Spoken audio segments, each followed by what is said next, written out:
అన్యజనులు మిమ్మను ఏ విషయములలో దుర్మార్గులను దూషింతురో ఆ విషయములలో వారు మీ సత్క్రియలను చూసి వాటిని బట్టి దర్శన దినమున దేవుని మహిమపరచునట్లు వారి మధ్యను మంచి ప్రవర్తన గలవారై ఉండవలని మిమ్మల్ని బతిమానుకొనుచున్నాను. 1 పేతురు 2:12 ప్రైజ్ జీసస్.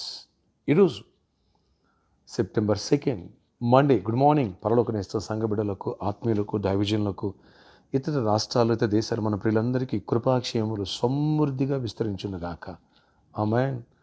ఫ్రెండ్స్, ఇక్కడ ప్రభు అంటున్నారు, ఏ విషయాల్లో నీకు వీక్నెస్ ఉన్నాయో, ఏ విషయాల్లో నీ బలహీనతలు ఉన్నాయో, అవిధేయతలు ఉన్నాయో, వాటిని బట్టి అన్ని జనులు అంటారు, నువ్వు దేవుడిని నమ్మావు కదా, ఇలా చేయొచ్చా? నువ్వు దేవుడిని నమ్మావు ఇలా మాట్లాడవచ్చా? దేవుడిని నమ్మావు ఇలా పోట్లాడవచ్చా? దేవుడిని నమ్మావు కదా, ఇలా తాగొచ్చా, తిరగొచ్చా, ఇలా చీట్ చేయొచ్చా అని మాట్లాడుతూ ఉంటారు. మీరు దుర్మార్గులను దూషిస్తారు, దేవుని కూడా వాళ్ళు నిందిస్తూ ఉంటారు. కానీ ప్రభు అంటున్నారు, నన్ను నమ్మావా? ఏ విషయంలో నీ బలహీనత ఉందో ఆ విషయంలో రివర్స్ అవు, ఆ విషయాన్ని జయించు, ఆ పాపాన్ని, ఆ బలహీనతను, ఆ భక్తిహీనతను జయించు. కోపిస్తువా, పాపిస్తువా, సాత్వికుడుగా మారు, పరిశుద్ధునిగా మారు, జయజుతాన్ని కలిగి అడుగుల ముందుకే. అప్పుడు ఆ విషయాల్లో ఎవరైతే మిమ్మల్ని ద్వేషించారో వాళ్ళని ప్రేమించు, సహాయపడు, సహోదర ప్రేమ కలిగి ఉండు. అప్పుడు దూషించిన వారు మీ సత్క్రియలను చూసి దేవుని మహిమపరుస్తారట. మంచి ప్రవర్తన గలవారే ఉండాలని దేవుడు కోరుకుంటున్నాడు. కనుక ఇట్టి పరివర్తన మనలోనికి రావాలి. నీ వల్ల, నా వల్ల దేవునికి అవమానం కాదు, మహిమ రావాలి. అలాగే నీవు నేను పరిశుద్ధంగా జీవించాలి, విశ్వాసంలో బలపడాలి, దరిద్రాన్ని, వ్యాధుల్ని, సమస్యలను జయించాలి, సమాజానికి యూజ్ఫుల్గా ఉండాలి. ఇలా లేకోకుండా నువ్వు ఎంతకాలం క్రైస్తవుడని చెప్పుకున్నా నీ వల్ల, నా వల్ల ఒరిగేది ఏముండదు. కాబట్టి మన సత్ప్రవర్తన బట్టి అన్ని జనులు దేవుని తెలుసుకోవాలా, దేవుని మహింపరచాలా. వాళ్ళు మంచివాళ్ళు, వాళ్ళు చాలా మార్పు చెందారు, వాళ్ళు ప్రవర్తన కలిగిన వాళ్ళు, ప్రేమించేవాళ్ళు, సహాయపడేవాళ్ళు అని తెలుసుకుని దేవుని మహింపరచాలా. అట్టి ప్రవర్తన, అట్టి పరివర్తన దేవుడు మనలో దయచేసి గొప్ప దీవెనతో, ఆశీర్వాదంతో దేవుడు నింపునుగాక.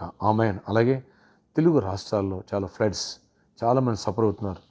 వారు సేఫ్గా, క్షేమంగా ఉన్నట్లుగా ఈ వర్షాల నుంచి విడుదల పొందినట్టుగా ప్రార్థన చేద్దాం. ఆశ్చర్యకర ఈ ప్రార్థనలు జ్ఞాపకం చేసుకొని కృప చూపించండి. ఎవరు ఈ ఉదయ కాలం ప్రేయర్లో ఆయన పార్టిసిపేట్ ప్రతి ఒక్క బిడ్డను దర్శించండి. తెలుగు రాష్ట్ర ప్రజలు, ఆయా ప్రాంత ప్రజలు, పల్ల ప్రాంత ప్రజలు ఎంతో సఫర్ అవుతున్నారయ్యా. ఈ అతివృష్టి వల్ల కృప చూపించండి. ఈ వర్షాలు తగ్గిపోవాలి, ఈ ఫ్లడ్స్ తగ్గిపోవాలి, అందరూ సురక్షిత క్షేమంగా ఉండాలి. కృపనిచ్చి కార్యాలు చేయండి. అలాగే మా మట్టుకు మేము ఆయన పరివర్తన కలిగి జీవించాలా. ఏ విషయంలో మమ్మల్ని దుర్మార్గులు దూషిస్తున్నారో ఆ విషయంలో మాలో మార్పు చూడాలా, నీకు మహిమ రావాలా. కృపాక్షేమాలు దయచేయండి. ప్రతి ఒక్కరిలో మార్పునివ్వండి, దీవెన దయచేయండి. కుటుంబాలు నెమ్మది, సమాధానం ఇవ్వండి అయ్యా. ఆశీర్వాదంతో నింపండి. ఏ దుష్టాత్మలాంటి ప్రభావాలు ఎవరైనా పనిచేయనివ్వదు. వ్యాధిగ్రస్తులను స్వస్థపరచండి. సీజనల్ ఫీవర్స్, కోల్డ్, కాఫ్ ఇలాంటివన్నీ కూడా స్వస్థపరిచి విడుదల ఇవ్వండి. ప్రతి కాడిని ఎరగొట్టి అద్భుత రీతిలో స్వస్థపరిచి విడుదల ఇవ్వండి. కృపనివ్వండి. జాబ్ లేని వాళ్ళ బిడ్డలకు జాబ్స్ ఇవ్వండి. ఏసునామములో జాబ్స్ లేని వాళ్ళకి జాబ్స్ వచ్చినగాక. జాబ్స్ వాళ్ళకి హైక్స్ ఇవ్వండి. ప్రమోషన్స్ ఇవ్వండి. నెమ్మదిని ఇవ్వండి. ట్రాన్స్ఫర్స్ ఇవ్వండి. నేను వేస్తున్న గవర్నమెంట్ సెక్టర్లో కృప తెరిచి కార్యాలు చేయండి. ప్రతి ఒక్కరు అసలు బిజినెస్ కూడా దీవించండి. ఆర్థిక సమృద్ధినివ్వండి. కృపగల డోర్స్ ఓపెన్ చేయండి. యవనస్తులు, చిన్న బిడ్డలను అన్నింటిలో కృపనివ్వండి. స్కూల్ రాకపోకలు అన్నింటిలో, బిజినెస్లో, జాబ్స్లో రాకపోకలు, యాక్సిడెంట్స్ అవాయిడ్ చేయండి. దుష్టుని కన్నా ఇక్కడ పడినవద్దు. ఆయన మా దేశాన్ని, మా రాష్ట్రాన్ని, పాల్గొని అధికారులను దర్శించి వాళ్ళందరూ కూడా రక్షణ పొందాలి. రక్షణ పొంది పెద్ద బిడ్డని రాకుండా సిద్ధపడాలి. అన్ని విషయాలు కృపని. నేను సండే అయినా వర్షాటంగా ఏర్పడినవి కూడా జయకరంగా జరిగించి అనేకులు నడిపించు. స్థుతులయ్యా. నీ ఇచ్చిన వర్తమానం ముద్ర వేసి దీవించి కృపనిచ్చి గొప్ప కార్యాలు చేయండి. ఈరోజు బర్త్డే, వెడ్డింగ్ యానివర్సరీ దీవించి దీర్ఘాయుష్ కృప సమాధానం నడిపించండి. గర్భిణీ స్త్రీలకు క్షేమాన్ని ఇవ్వండి. చిన్న బిడ్డలకు క్షేమాన్ని ఇవ్వండి. అన్ని విషయాలు దీవెన దయచి వృద్ధులను కూడా దర్శించి బ్లెస్ చేయండి. కృపనివ్వండి, క్షేమాన్ని ఇవ్వండి. యేసు నామములో ప్రార్థిస్తున్నాను తండ్రి. ఆమేన్. Wish happy birthday to you. Wish happy anniversary. May God wish you all have a nice day.